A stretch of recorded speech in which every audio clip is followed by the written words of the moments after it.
دیکھیں اب یہ تمام تر جو معاملہ ہے اٹس ناٹ سو ایزی، اور اس کی وجہ یہ ہے کہ وہاں پہ جو ایک ہجوم لے کے جاتے ہیں، کیونکہ اتنے لوگوں کی ملاقات تو نہیں ہو سکتی، وہاں پہ جا کے ایک جلسہ نما چیز کرنا اور ایک لا اینڈ آرڈر یا سیکورٹی سچویشن کریٹ کرنا، یہ تو ایک ویلڈ کنسرن ہے. وہاں پہ پولیس کھڑی ہے، police is there for the safety and security of the people living there. وہاں پہ جو لوگ رہ رہے ہیں، اڈیالہ جیل کے ساتھ آبادی بھی ہے، یہ تو نہیں ہے کہ آبادی نہیں ہے، وہاں پہ دکانیں ہیں. میں خود جو ہے کئی دفعہ، کیونکہ میرے حلقے میں ہی جو ہے اس کے ساتھ ہی لگتا ہے، تو سارا تمام تر معاملہ جو ہے because I have seen it, اتنا بھی ایزی نہیں ہے. وہاں پہ کوئی لا اینڈ آرڈر ویسے عام دنوں میں آپ کو نہیں ملے گا، لیکن ملاقات والے دن میں جو ہے مطلب a little bit more than usual جو سیکیورٹی میجرز لیے جاتے ہیں وہ سیفٹی اینڈ سیکیورٹی کے پیرائے میں لیے جاتے ہیں تاکہ کوئی لا اینڈ آرڈر کی سچویشن نہ بنے.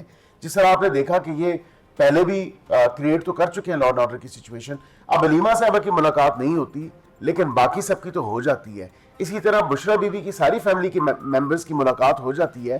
اب سوچنے کی بات یہ ہے کہ کیوں علیمہ صاحبہ کی نہیں ہوتی، کیونکہ وہ اگر آرڈر وائلیٹ کر رہی ہیں اس پورے پہرائے میں جس کو خود انہوں نے انڈر ٹیک کیا ہوا ہے اور خود کہا ہوا ہے کہ جی میں باہر میڈیا کی گفتگو نہیں کروں گی اور ان پیرامیٹرز یا اس ریڈیس میں، لیکن پھر بھی وہ عادتاً وہ کرتی ہیں. ٹھیک ہے ٹھیک ہے. اچھا ویسے تو پی ٹی آئی کے جو اپنے ورکرز ہیں اور لیڈران ہیں کچھ، وہ اس چیز کا گلہ کرتے ہیں کہ بھئی اڈیالہ کے باہر کوئی نہیں آتا. اب آپ بطور حکومتی نمائندے یہ کہہ رہے ہیں کہ وہاں پر چونکہ بہت زیادہ لوگ آ جاتے ہیں اس کی وجہ سے یہ معاملہ ایسا ہے کہ ملاقاتیں نہیں ہو پاتی، تو اب یہ بھی سمجھنا پڑے گا کہ کون زیادہ صحیح کہہ رہا ہے. وہ تو اپنی لیڈرشپ کو خاصا کرٹیسائز کرتے ہیں کہ بھئی جب پیشیاں ہوتی ہیں یا جب اڈیالہ جانا ہوتا ہے بہنوں نے، تو آپ لوگ چونکہ جاتے نہیں ہیں ان کے ساتھ، تو اس لیے وہاں پر پولیس پر پریشر نہیں پڑتا اور اس لیے وہ آرام سے ان کی ملاقاتیں روک لیتے ہیں اور بہنوں کو گھنٹوں گھنٹوں باہر بٹھا کر وہیں سے واپسی چلتا کر دیتے ہیں. تو ان پہ تو خاصی تنقید ہی اس بات پہ ہو رہی ہے کہ آپ لوگ بندہ نہیں اکٹھا کرتے اور آپ لوگوں کے لیے کوئی آتا نہیں ہے. تو خیر بہرحال آگے ہم بڑھتے ہیں. اور اب یہ بتائیے کہ علیمہ صاحبہ نے جو آج کا ایک میسج دیا ہے، گیو اینڈ ٹیک کی بات ہوئی ہے، یہ سگنل علیمہ خان صاحبہ نے جو دیا ہے وہ آپ کو کیا سمجھ آئی ہے؟ وہ آپ کے لیے ہے یا پھر اسٹیبلشمنٹ کے لیے ہے؟ دیکھیں مجھے ان کی شفا صاحبہ جو مکس سگنلنگ ہے نا، اس سے تو صاف صاف ظاہر ہوتا ہے کہ بیسکلی ہمارے ساتھ ڈیل کر لو اور ہمیں کچھ نہ کچھ جو ہے وہ آفر کرو. اب یہ گیو اینڈ ٹیک کی بات تو نہیں ہے. ظاہری بات ہے حکومت سے بھی وہ کچھ لینا چاہ رہے ہیں، مانگنا چاہ رہے ہیں، ساتھ وہ اسٹیبلشمنٹ کی طرف بھی پوائنٹ کرتے ہیں.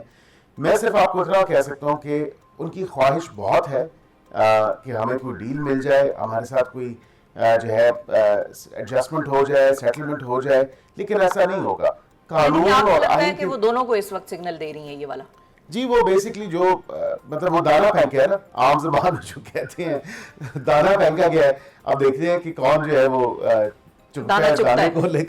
لیکن بات یہ ہے کہ ڈیل کی خواہش مند تو وہ ضرور ہیں، اور ان کی اس سے پہلے بھی آپ نے دیکھا کہ پہلے بھی وہ کہہ چکی کہ عمران خان صاحب تو دستیاب ہیں. اب ان سے آ کے میں انوائٹ کرتا ہوں کہ میرے سے آ کے بات کریں. بھائی کیوں آپ سے آ کے بات کریں؟ مطلب آپ یو سرونگ اے سینٹنس، آپ سزا یافتہ ہیں، آپ جیل میں ہیں اپنے کیس کی وجہ سے، آپ کو اس میں سزا ہوئی ہے، آپ کی اپیل لگی ہوئی ہے، جو جس اپیل کو آپ فکس کروا رہی ہیں وہ غالباً کہہ رہے ہیں کہ 5 تاریخ وہ کوئی ایسی بات ہوئی ہے کہ 5 تاریخ جی وعدہ ہوا ہے، وعدہ جج صاحب نے وعدہ کیا. اچھا یہ بھی ویسے بڑا انٹرسٹنگ ہے کہ آج کل جج صاحبان کو وعدے کرنے پڑ رہے ہیں کہ ہاں بھئی ہم آپ کا کیس لگائیں گے. ایک مرتبہ پہلے بھی وعدہ کر چکے تھے جو کہ منڈے کی تاریخ آنی تھی لیکن وہ منڈے کو نہ لگ سکا کاز لسٹ میں، تو اب 5 جون کا وعدہ ہے. تو یہ وعدوں پہ کیوں ہمارا جسٹس سسٹم اس وقت کھڑا ہوا ہے؟ نہیں وعدہ نہیں کرنا چاہیے، اور میں سمجھتا ہوں کہ غلط بات ہے کہ وعدہ جو ہے کیسز ایسے تو فکس نہیں ہوتے. مطلب عام سائل کا پھر کیا بیچارے کا قصور ہے کہ وہ جو ہے وہ بھی کیا اسے بھی کوئی وعدہ کیا جائے؟ نہیں ایسا نہیں ہونا چاہیے. اپنے وقت پہ، اپنے ٹائم پہ اور اپنی نمبر پہ جو ہے کیسز لگنے چاہیے. یہ نہیں کہ میں تھوڑا سا پریشر بلڈ کر دوں اور میں کہوں جی کہ آپ میرا کیس جلدی لگا دیں. ایسا تو نہیں ہوتا. ارلی ہیئرنگ کی اپلیکیشن دیں.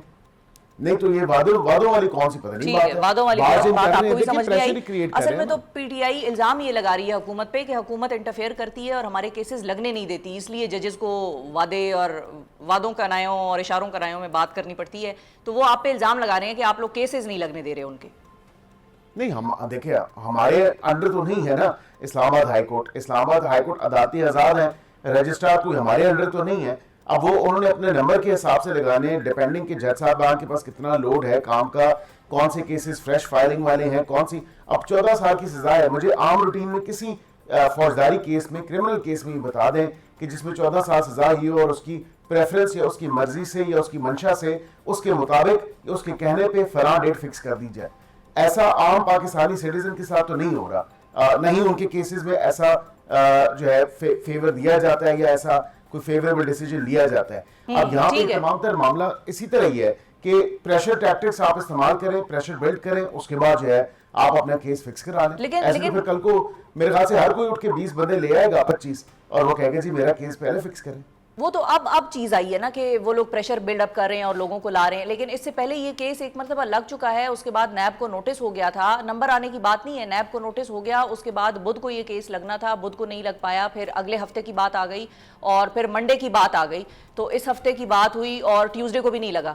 تو ایسا نہیں ہے کہ اس کیس کا نمبر نہیں آیا تھا، نمبر آ گیا تھا، وہ کیس لگا نہیں. اب اس کے پیچھے کون ہے اور کیوں نہیں لگا، اب یہ لیکن ایک گزارش یہ بھی ہے شفا صاحبہ، ایک گزارش غائب ہو جاتا ہے بیسیکلی.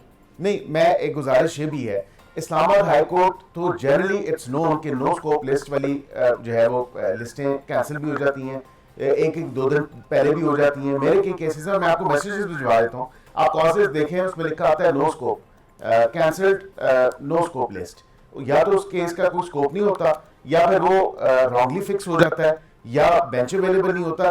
تو یہ تمام تر معاملہ ہے. لیکن اس کے ساتھ میں یہ بھی آپ کو ضرور بتاؤں کہ حکومت کے سے کوئی لینا دینا نہیں ہے کہ کس کا کیس فکس ہوتا ہے کس کا نہیں ہوتا، بیکاز آبویسلی اپنے ٹائم پہ ہی ہونا ہے. اور ایک پروسیس ہے، جب آپ کو نوٹس ہو گیا تو پھر نیب کی طرف سے جواب ہی آنا ہے اور پھر ان کی اپیل ہے. اپیل کے اندر 426 کی جو سسپینشن ہے وہ ہے. ایک تو یہ اس کو بھی کلیئر ہونا چاہیے کہ سزا منسوخی کا کیس ہے، کوئی بیل کا کیس نہیں ہے کہ ان کو بیل مطلب ہوتا تو بیل پہ ہی بندہ رہا ہوتا ہے، ٹیمپریریلی سزا سسپینڈ کر دی جاتی فار دا ٹائم بینگ. اب یہاں پہ اس تمام تر معاملے میں آگے وہ کیسے پروسیڈ ہوگا یہ تو عدالت بہتر جانتی ہے. اچھا عقیل صاحب یہ بتائیے کہ بات چیت ہونے کی اور مذاکرات ہونے کے بیک ڈور اور فرنٹ ڈور بڑی بازگشت چل رہی ہے، آپ کے کانوں میں بھی آئی ہوگی، اور رانا ثناء اللہ صاحب کا رابطہ ہوا ہے بیرسٹر سیف سے جو کہ علی امین گنڈا پور صاحب کی ٹیم میں پشاور میں موجود ہیں.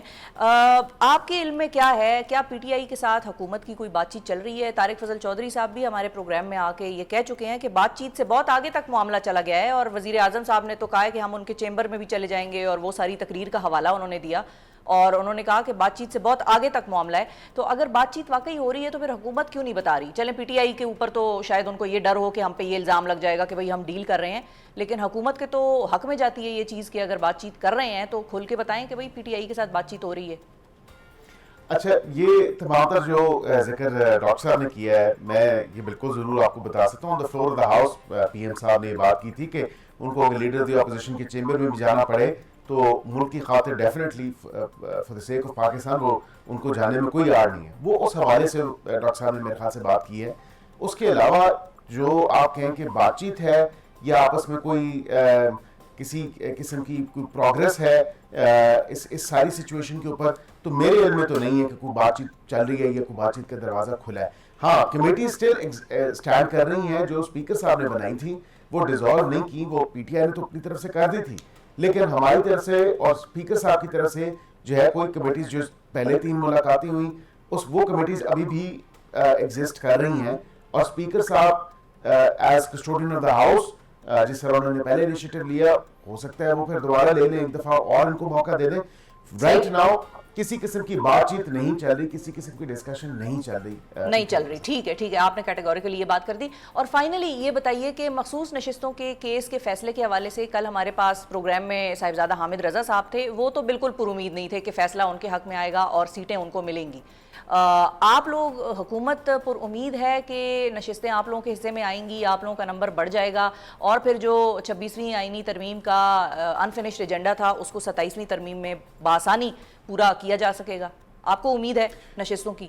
شفا صاحبہ، ایک تو کیس سبجیکٹس ہے اور جو صاحبزادہ صاحب نے بات کی ہے وہ سنی اتحاد کونسل کے چیئرمین ہیں. سنی اتحاد کونسل نے تو خود الیکشن جو ہے وہ کنٹیسٹ نہیں کیا، صاحبزادہ صاحب نے تو خود انڈیپینڈنٹلی الیکشن کنٹیسٹ کیا ہے اور یہ ریکارڈ کا حصہ ہے. جو اوریجنل فیصلہ تھا جس کو نظر ثانی ابھی چل رہی ہے عدالت میں، اس فیصلے میں بھی سنی اتحاد کونسل کو تو کوئی سیٹ سے ملی، تو وہ نہ 3 نہ 13 والی سچویشن ہے.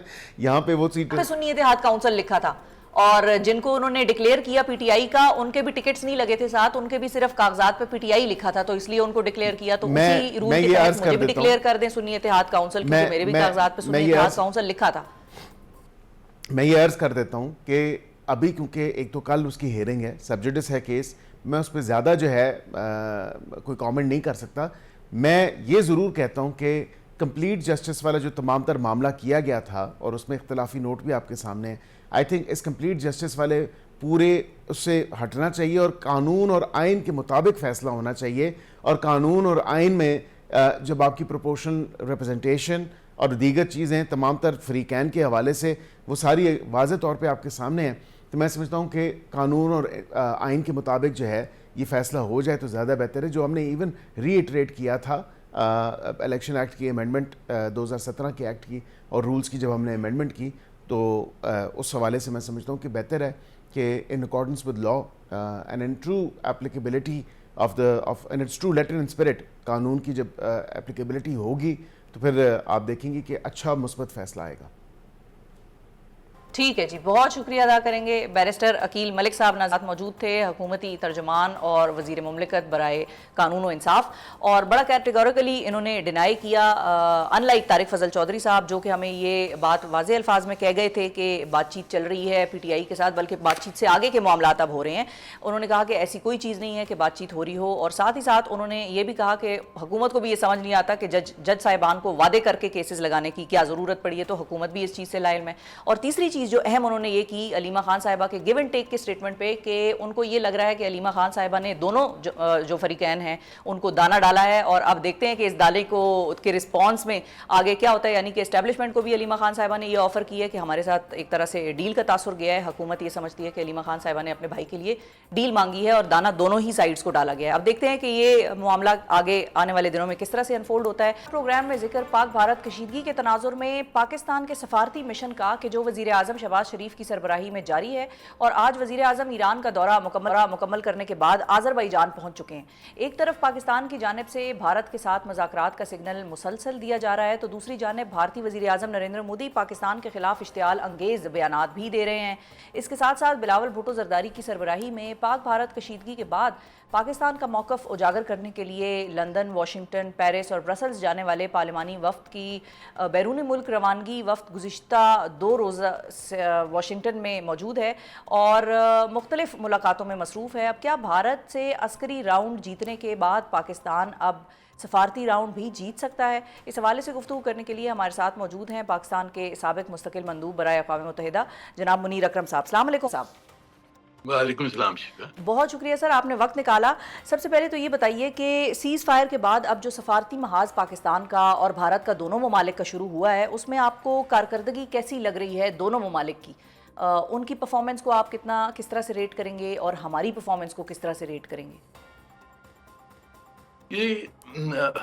اس میں یہ دیکھنا ہے کہ جو ہمارا جو نیریٹو ہے وہ تو سچ نیریٹو ہے, یعنی کہ جو حقیقت ہے وہ ہم پیش کر رہے ہیں دنیا کے سامنے, اور اسی وجہ سے جو ہندوستان کی جو جھوٹی کہانیاں تھیں اس کو ایکسپوز کرنے کے وجہ سے ہندوستان کو ڈپلومیٹکلی سپورٹ نہیں ملا اس جھڑپ میں. تو ان کو یہی کنسرن ہے کہ ہم اتنی بڑی طاقت ہیں اور ہمیں کس نے سپورٹ نہیں کیا, تو اس کے لیے انہوں نے اب ان کے جو پارلیمنٹرینز ہیں وغیرہ ان کو بھیجا ہے کہ لوگوں کو منوانے کے لیے. تو اب ایک یہ بیٹل آف نیریٹیوز چل رہی ہے, اس میں بہت ضروری ہے کہ ہم اپنا جو موضوع ہے, ہمارا جو نیریٹیو ہے, اس کو صحیح طرح سے پیش کریں, اور جو خطرات ہیں اگلی جنگ کے لیے جو مودی صاحب بہت دھمکیاں دے رہے ہیں, اس کو بھی ایکسپوز کرنے کی ضرورت ہے کہ ایک یہ جنگ 2 ایٹمی طاقتوں کے درمیان جنگ کرنا تو بالکل حماقت ہے. تو اس وجہ سے بہت ضروری ہم نے اپنی نیریٹو دینی ہے, اور جو ہمارے جو پریشر پوائنٹس ہیں, جو ہم سے کہا گیا جب سیز فائر ہو رہا تھا, ہم سے کہا گیا کہ جو پوائنٹس آف فرکشن ہوں گی ان کو ایڈریس کیا جائے گا. تو اب پوائنٹس آف فرکشن آپ دیکھ لیں کیا ہیں. کشمیر ہے پہلا جو پہلو ہے، سب میں بڑا اہم مسئلہ ہے ٹھیک ہے۔ ہندوستان اور پاکستان کے درمیان۔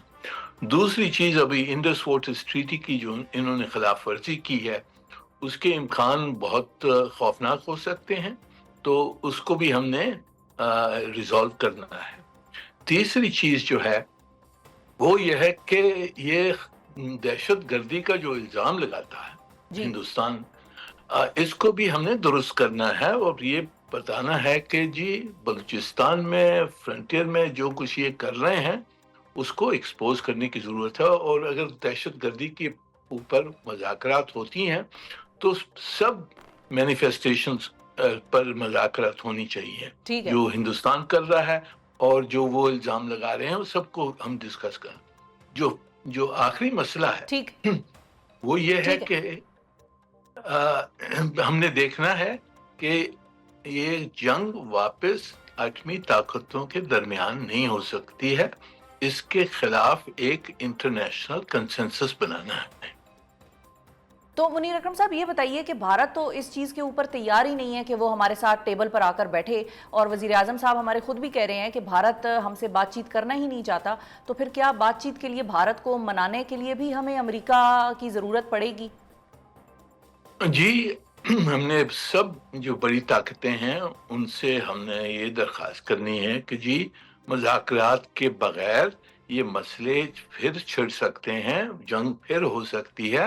بہت ضروری ہے کہ یہ مسئلے حل کیے جائیں، اور اگر بائیلیٹرلی نہیں کرنے کے لیے وہ تیار ہیں تو پھر ہم ملٹی لیٹرلی کروائیں، یا انڈائریکٹ ڈپلومیسی کروائیں، میڈیشن کروائیں، یا سلامتی کونسل میں جا کے وہاں ریز کر کے وہاں ہم کوشش کریں کہ ان چیزوں پر، مسئلوں پر کوئی اٹینشن دیا جائے اور ریزالو کرنے کی کوئی کوشش کی جائے۔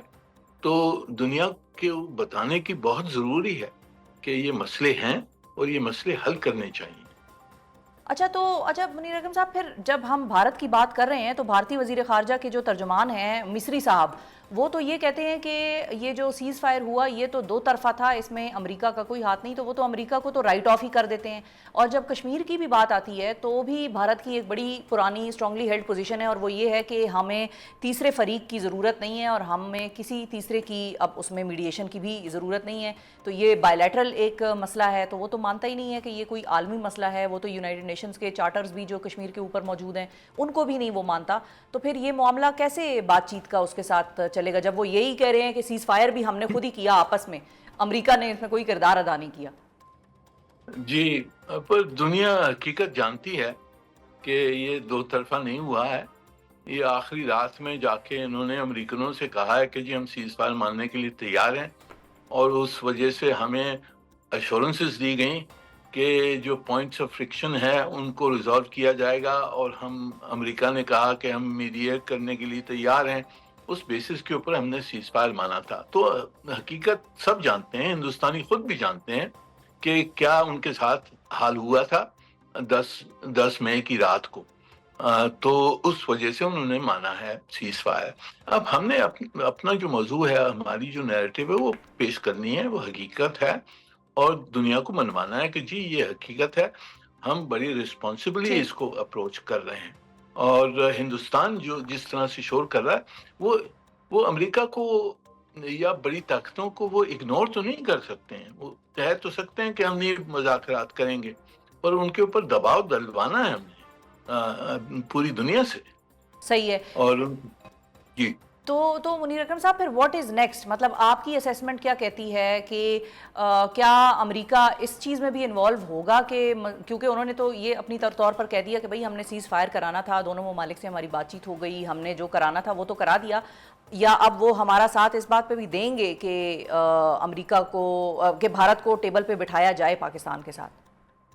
جی، ہماری دیکھیں، جو ٹرمپ صاحب نے تو کہا میں میڈیٹ کرنے کے لیے تیار، کشمیر کا مسئلہ اور یہ مسئلے حل کرنے چاہیے، تو یہ اچھی پوزیشن ہے۔ ہم نے اسی لائن پر ان کو لگانا ہے کہ آپ آئیے، آپ نے سیز فائر کروایا، اب آپ میڈیشن کروائیں اور یہ مسئلے حل کروائیں۔ اگر وہ دباؤ صحیح طرح سے نہیں ڈالتے ہیں ہندوستان پر تو ہم نے دوسری طاقتوں کو بھی موبلائز کرنا ہے، پوری دنیا کو موبلائز کرنا ہے کہ یہ مسئلے اگر جب تک حل نہیں ہوں گے تو اس قسم کے واقعے واپس ہو سکتے ہیں. تو دنیا کو یہ ہم نے منوانا ہے کہ یہ 3-4 مسئلے کھڑے ہو گئے ہیں سامنے، ان کو حل کروا کے، اور امن جو پورے خطے میں امن نہیں آئے گا جب تک یہ مسئلے حل نہیں ہوں گے. اچھا، اب ایک چیز اور بھی دیکھنے میں آئی ہے کہ پاکستان میں دہشت گردی کا ایک واقعہ بڑا سیریس قسم کا اور بڑا دلخراش خزدار میں دیکھا گیا اس سارے تنازع کے بعد، اور پاکستان نے ایک پوزیشن یہ لی ہے کہ اس میں بھارت انوالو تھا، بھارت کی اس میں ملوث ہونے کے ہمارے پاس شواہد ہیں اور وہ ہم دنیا کے سامنے رکھیں گے. دوسری طرف بھارت میں نریندر مودی نے گجرات میں کھڑے ہو کر یہی تقریر اسی قسم کی کہ بھئی پاکستان جو ہے وہ دہشت گردی کراتا ہے اور پاکستان جو ہے وہ بھارت کو نقصان پہنچا رہا ہے وغیرہ وغیرہ. تو کہیں ہم اسٹیگنیشن میں تو نہیں چلے گئے؟ دونوں ممالک نے اپنی اپنی پوزیشنز لے لی ہیں دنیا کے آگے، اور ایک جو تنازع ہوا تھا وہ ہو گیا، اس کو پس پش ڈال کے اب دونوں ممالک اسی اسٹیٹڈ پوزیشن پر آگے بڑھیں گے، اور کہیں مذاکرات کھو سے تو نہیں گئے آپ کو لگتا؟ جی میرے خیال میں ہندوستان کی پوزیشن تو ہر وقت انفلیکسیبل رہتی ہے، اسپیشلی مودی حکومت کی تو انفلیکسیبلٹی اور ایگریسونیس ہم جانتے ہیں. وہ پوری کوشش کریں گے کہ ان مسئلوں کو پھر دبایا جائے. ہماری کوشش یہی ہوگی کہ کیونکہ ابھی یہ مسئلے کھڑے ہو گئے ہیں، کشمیر کا مسئلہ پوری دنیا کے سامنے ہے، جو جنگ ہوئی ہے 2 ایٹمی طاقتوں کی، اس کی جو خوفناک امپلیکیشنز ہیں وہ پوری دنیا کے سامنے ہیں. تو ہماری کوشش تو یہی ہونی چاہیے کہ یہ ایونٹ سے ہم ایڈوانٹیج لے کر اور پوری دنیا میں ہم یہ ڈنڈورا پیٹیں کہ جی یہ اس قسم یہ جو مسئلے ہیں جب تک یہ حل نہیں ہوں گے تو امن نہیں ہوگا. اب ہندوستان کیا پوزیشن لیتا وہ اس کے اوپر ہے، وہ انفلیکسیبل ہے، پر ہم نے تو اپنی کوشش ضرور کرنی ہے. ٹھیک ہے. اچھا یہ بتائیے منیر اکرم صاحب کہ آپ کس طرح سے اسیس کرتے ہیں جو اس وقت بھارتی وفد جو واشنگٹن میں موجود ہے اور وہاں پر لوگوں سے ملاقاتیں کر رہا ہے، انفلوئنشل کرداروں سے ملاقاتیں کر رہا ہے، اس کی کیا سٹرینتھس آپ دیکھتے ہیں؟ کتنا وہ مضبوط ایک وفد ہے یا کتنا وہ امپیکٹفل ہے؟ کیونکہ ہمارا وفد ابھی تک وہاں پر پہنچا نہیں ہے، ہم اس معاملے میں تو لیٹ ہو گئے ہیں ان سے. جی دیکھیے وہاں انہوں نے ملاقاتیں تو کرنی ہیں اور جو ہندوستان کا جو موضوع ہے وہ پیش کریں گے. کافی سارے لوگ جو ہیں واشنگٹن میں ان کو یعنی کہ ریسیپٹیو آڈینس ہوگا، کیونکہ ہندوستان کا انفلوئنس کافی ہے واشنگٹن میں. بہت سارے ہندوستان کے جو دوست ہیں وہ بہت اہم پوزیشنز میں بیٹھے ہوئے ہیں واشنگٹن میں، تو ان کو ریسیپشن تو ٹھیک ملے گا، پر حقیقت ہماری طرف ہے. وہ جو کچھ ان کا نیریٹو ہے وہ کنکاکٹڈ نیریٹو ہے، اس کو آبجیکٹیولی سیل کرنا مشکل ہے، پر ان کو ریسیپشن صحیح ملے گی کیونکہ واشنگٹن ایک اسٹریٹجک پارٹنر ہے ہندوستان کا.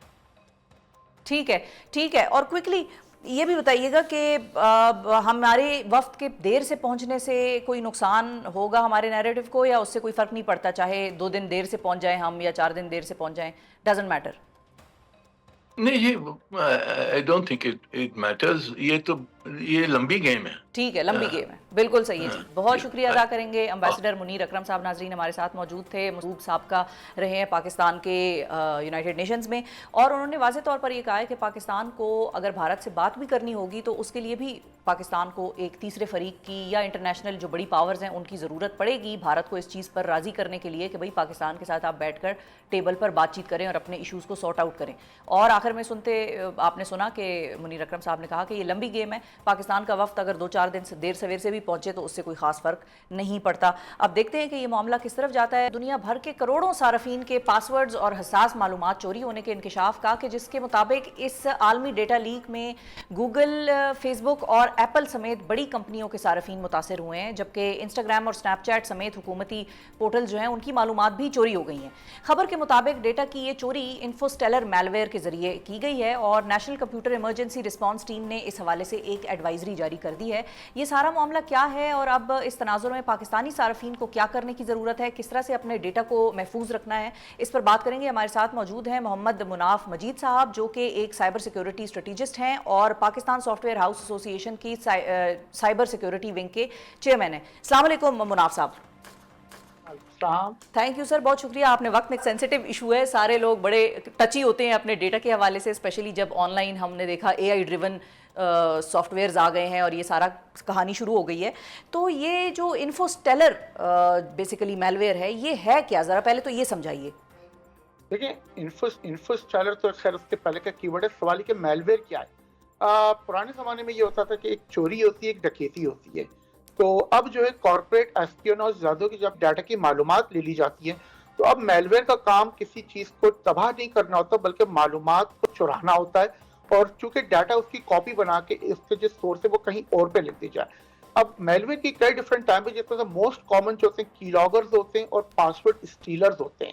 اب پاسورڈ اسٹیلرز کی اسپیشلائز کیٹیگریز ہو گئی ہیں جس میں آپ کے تمام قسم کے لاگ ان اور پاسورڈز کو ریکارڈ کر لیا جاتا ہے, چاہے وہ آپ کے کسی بینکنگ کے ادارے کے ہوں یا آپ کی فیس بک کے ہوں, آپ کی جی میل کے ہوں. تو یوزر میں پہلے وہ کسی نہ کسی طرح وہ اس کو انفیکٹ کیا جاتا ہے, جس کی مختلف وجوہات ہیں, اور اس کے بعد وہ معلومات جب ہم لاگ ان اور پاسورڈ ڈالتے ہیں تو وہ ایک اور ڈیٹا بیس میں اسٹور ہو جاتا ہے, اور وہ ہیکرز اس ڈیٹا بیس کو اتنا بڑا کر دیتے ہیں over the period of time کہ وہ بہت ہی جو ہے نا وہ اوور سائز بن جاتا ہے. ٹھیک ہے, تو یہ انفو اسٹیلر میل ویئر میں انفارمیشن جو اسٹیل کر رہا ہوں, یہ کیٹیگری ہے یا گروپ ہے جس کو آپ کیٹیگرائز کر سکتے ہیں as a type of malware جو کہ انفارمیشن آپ کی اسٹیل کر رہا ہے. ٹھیک ہے. اچھا, اب یہ جو چوری ہوتی ہے اتنے بڑے پیمانے پر ڈیٹا کی چوری, اس سے فائدہ کون اٹھاتا ہے, کون اس کو چرانے میں جو ہے وہ کر رہے ہوتے ہیں ساری کارروائی, یہ جو ہیکرز ہیں وہ کرتے کیا ہیں اس ڈیٹا کا, اور میرا ڈیٹا اگر لیک ہو گیا ہے تو میں بطور صارف کیا اس پر میرا پریشانی بنتی ہے, یا بس پاسورڈ ہے یہاں تک ہی میں پریشان ہوں کہ بھئی میرے کریڈٹ کارڈ اور بینک اکاؤنٹ کی ڈیٹیل سے کوئی پیسے نہ نکال لے, میرا اکاؤنٹ ہیک نہ ہو جائے, یا اس سے زیادہ سیریس نوعیت کا کنسرن ہے جو کہ ہم سب کو ہونا چاہیے ڈیٹا کی چوری سے؟ اب جو ہے ایک زمانے میں جو جنگیں لڑی جاتی تھی وہ پانی پہ لڑی جاتی تھی, اور اب کی بار ہماری ماشاءاللہ سے جو ہماری لاسٹ ریسنٹلی وار نے یہ ثابت کر دیا, it's the age of information. جس کے پاس زیادہ ڈیٹا ہوگا, جس کے پاس زیادہ معلومات ہوگی, وہی بادشاہ ہے اور وہی وہ سارے کام کر سکتا ہے. ہمارے ملک کا جو ہے پرابلم یہ ہے کہ ہمیں اپنی معلومات کی سینسیٹیوٹی کا اندازہ نہیں ہے. ہم بحیثیت ایک قوم یہ سمجھتے ہیں, جو ہمارا مجموعی طور پہ جو میں نے بھی اپنا آبزرویشن کی ہے, کہ ہم کہتے ہیں چلو کسی کو ہمارا NIC کارڈ پتہ چل گیا کیا ہو گیا, یہ پتہ چل گیا کیا ہوگا, کیا کر لے گا. ہمارا ایک فیس بک کا اکاؤنٹ, ایک ایگزامپل میں آپ کو دے دیتا ہوں, یہ واٹس ایپ کا گروپ ہے, کوئی کرا ہیک ہوگا, کوئی کیا کر لے گا. نہ میری کوئی پرائیویٹ پکچرز ہیں, نہ میری کوئی ایسی کنورسیشن, بالکل کچھ نہیں ہے, کچھ نہیں ہوگا. صرف یہ ہوگا کہ آپ کے دوستوں سے, آپ کے جو اچھے خیر خواہ ان سے کانٹیکٹ کیا جائے گا, ان کو ایک دکھ درد بیان کیا جائے گا اور ان سے پیسے مانگنے کی کوشش کی جائے گی. تو اور ایسا ہوتا رہا ہے کہ لوگوں بالکل یہ میں نے ذاتی طور پر بھی دیکھا ہے, کسی سے سنا ہے کہ کسی نے کہا کہ بھئی میں فلاں کی فرینڈ بول رہی ہوں اور میرے پاس اکاؤنٹ میں پیسے ختم ہو گئے اور پیسے بھجوا دیں, اور اس نے آگے سے پیسے بھیج بھی دیے. بالکل, پر ہیومیلیشن فیکٹر سب سے بڑا ہوتا ہے کہ آج کل آپ کا وہ جو ہیومیلیشن ہوتا ہے کہ کچھ لوگ بھیج بھی دیں گے تو نہ صرف آپ کا اس معاملے میں نقصان ہے بلکہ اس سے کئی اور آگے کی بات بھی کی جا سکتی ہے. ہو سکتا ہے آپ کے کسی رشتہ دار سے قریبی دوستی بڑھا دی جائے, اس سے کوئی ایسی سینسیٹیو معلومات نکال لی جائے جس کا زندگی بھر آپ پہ اثر رہے گا. ٹھیک ہے. اچھا, تو اب ہمارے یہ سائبر سیکیورٹی کے تناظر میں مناف صاحب کیا اقدامات ہمیں بطور ذاتی حیثیت میں اور بطور مجموعی اٹھانے کی ضرورت ہے؟ کتنا یہ تھریشولڈ ہمارا نیچے آ گیا ہے اس سارے معاملے کے بعد؟ میں اس معاملے میں دیکھیں آپ کو 2 سے 3 ایڈوائزز ہمارے ناظرین کو کرنا چاہوں گا. جی, سب سے پہلے کچھ ہوتی ہیں پریونٹیو میجرز, وہ لی جائیں. پریونٹیو میجرز یہ ہے کہ ہمارے یہاں جو بہت سارے جو آپریٹنگ سسٹم جس میں Windows is one of the common OS ہے, وہ ہمارا لائسنس نہیں ہے. اچھا, لائسنس ہونے کی ایک وجہ سے جب آپ لائسنس لے لیتے ہیں نا, جب آپ کا لائسنس ورژن ہوتا ہے تو اس پہ ونڈوز اپنی اپڈیٹ خود کر رہا ہوتا ہے. جب ہم ان میل ویئر اور انفو اسٹیلر اور وائرسز کی جو بات کرتے ہیں وہ آپ کی کسی نہ کسی سسٹم کی کمزوری کا فائدہ اٹھاتے ہیں. اس کے بنیادی مقصد یہ ہوتا ہے, ہمارے اینٹی وائرس ڈالنے کا اسکوپ ہی نہیں ہے. بہت ساری جگہوں پہ لائسنس ہوتا ہے لیکن اینٹی وائرس نہیں ہوتا. تو جب آپ اینٹی وائرس اگر آپ اپنے پاس انسٹال کر لیں گے تو وہ کیا کرتا ہے کہ آپ نے جو غلط طریقے سے جو لائسنس حاصل کیا ہوتا ہے اس کو ڈیلیٹ کر دیتا ہے.